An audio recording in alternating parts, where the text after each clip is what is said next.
The separation of children from their parents at the U.S.-Mexico border is a fast-moving story, one with new twists and turns almost hourly. But we do know at the time of this taping that the policy of separating children and their parents is ending. As announced by the president on Wednesday, President Trump issued an executive order to keep parents and their children together in detention centers near ports of entry like Tornillo. That's just about 90 miles southeast of Las Cruces. But it won't change the administration's zero-tolerance policy for migrants and asylum seekers who attempt to enter the U.S. Now, here with me to talk about this and other topics in the news, Laura Sanchez-Rivey. She's an attorney at Cuddy & McCarthy, LLP. Former State Senator Eric Griego is with us. Daniel Foley, he's a former New Mexico House Minority Whip. And joining us for the first time, former State Representative Justine Fox Young. Justine, welcome. Thank you. Glad you're here. It's been a long time. I haven't seen you in a long time. Glad you're here. Absolutely. Now, Laura, starting with you. Wow, I don't know where to start on this, but we've had a situation where the president, over the past bit of time, has said Congress can change this. It's a law, and then it wasn't. And now he's changed it as of Wednesday. Where does this sit for you right now? Is this going to be a horror that's going to last for months as we're watching this thing unfold? Or do you anticipate the public outcry has been enough here to make a huge change in this whole situation? Well, I think that I don't see the horror ending for those families, certainly. I think it's going to continue to be a hardship for them. There's just been so many inconsistencies in terms of the statements from the Trump administration. First, he said you can do anything through executive order. He blamed the Democrats, which I don't know that anybody really bought.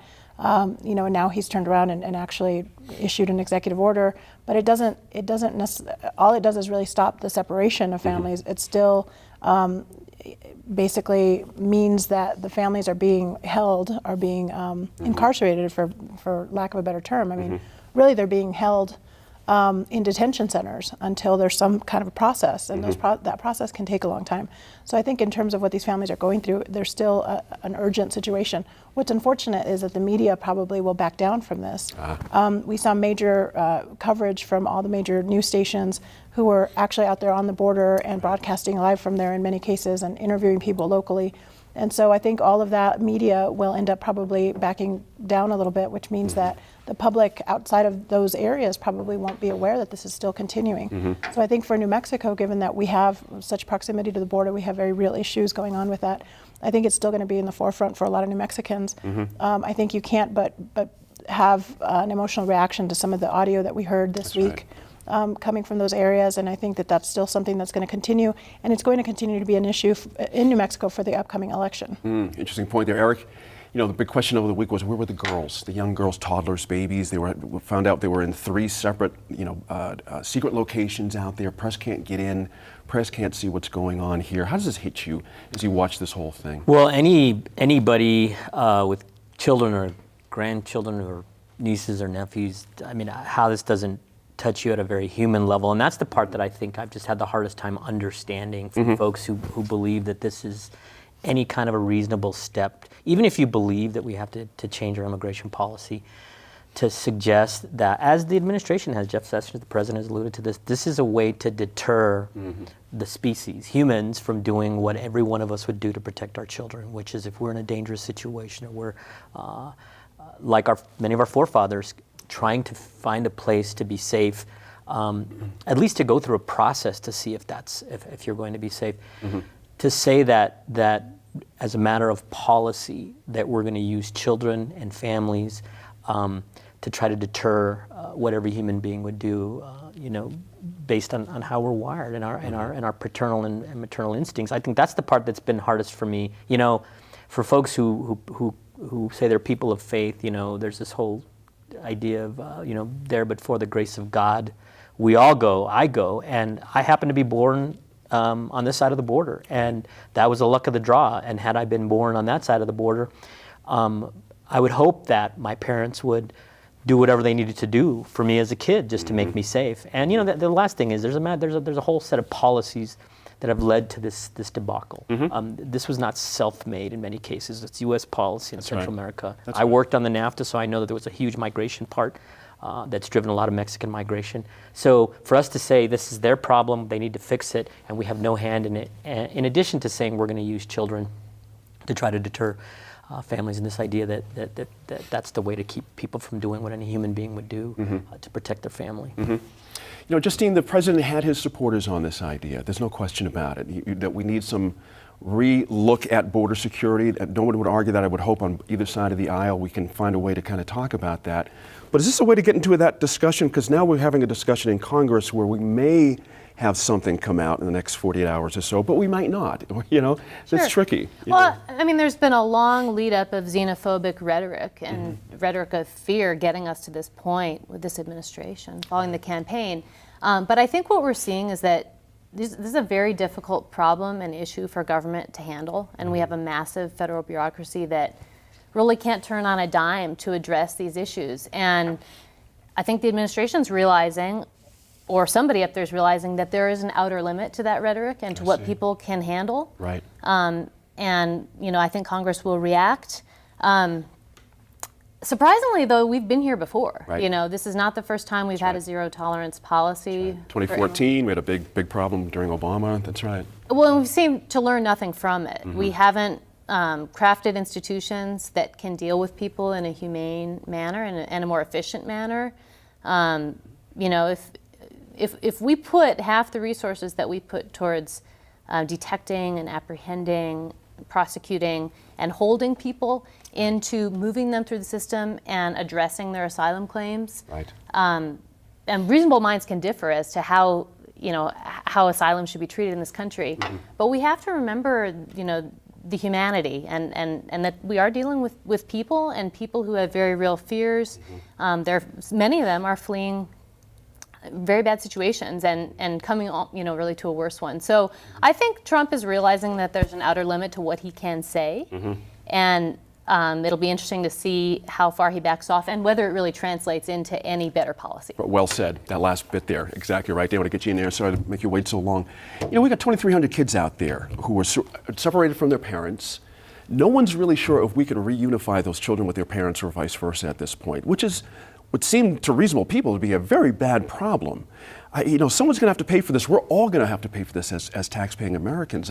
How do you see this situation? Is there a way to make this better, this little wave we just had, and then get on to a discussion about immigration reform? Or does this just muddy the water too much? So the problem is we're constantly in this conversation about immigration reform, and we do things like, you know, President Reagan did the amnesty, and then it'll never happen again. We'll stop right here, and it just keeps happening. I mean, you know, we cannot continue to be the focal point and the drop-off spot for the global problems. There's got to be a process to do this. There's got to be a process to get through, to get here, to be here legitimately, and have that process heard. I mean, we have to be a country of laws.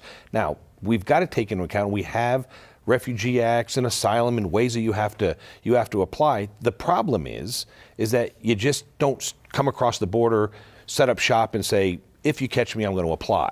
Gotcha. And so there's this tough balancing act that has to be done. Tearing these kids away from their parents, I mean, clearly I don't think anybody thinks that was a great idea.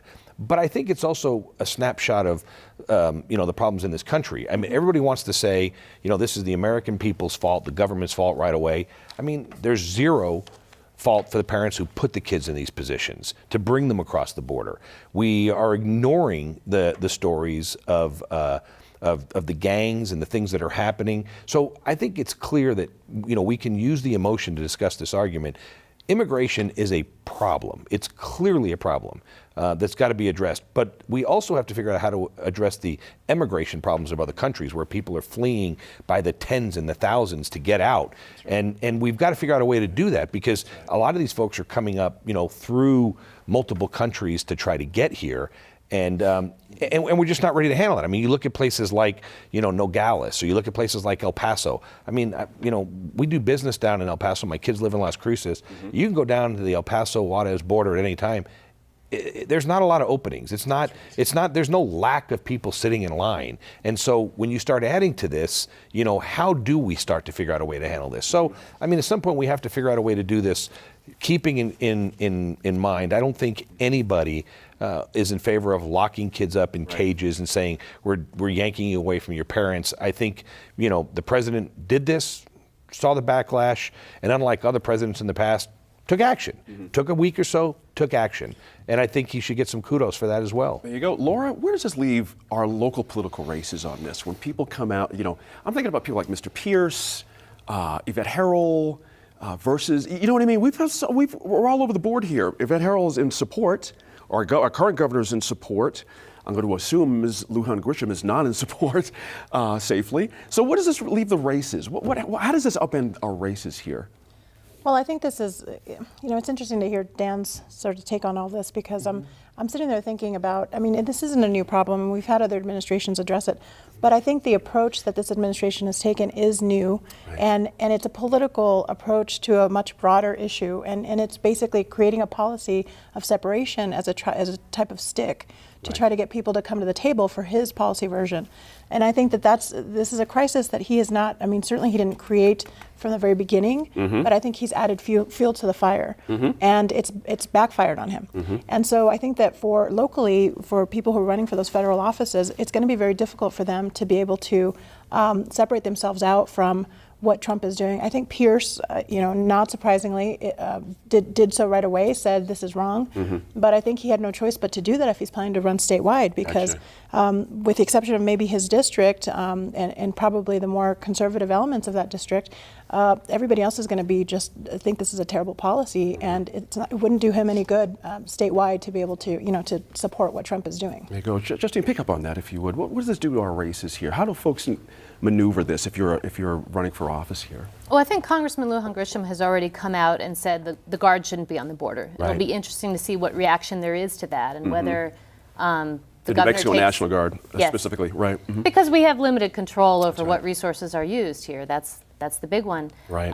But I think the way it plays in New Mexico and with our federal races is in terms of whether we really want to mount a huge bureaucratic effort and actually grow these agencies that have to take care of these people. And Steve, I expect Steve Pierce to have a position about that, as you said. Right. Does it make sense for government to be taking care of these kids? Right. And so there's that philosophy as well. Interesting. Eric, pick up. They've got 30 seconds left. Pick up on the races and who. Well, I think it's a gut check for every level of office, whether you're Congress or not. Like Mayor Keller and Mayor Weber and Miyagishima are all at the border right now, and they're realizing that this is not just a federal problem, right? This goes to our core values as Americans and as elected. And you want to make it a partisan issue. People who are ambivalent about parties, who really just want their government to do the right thing.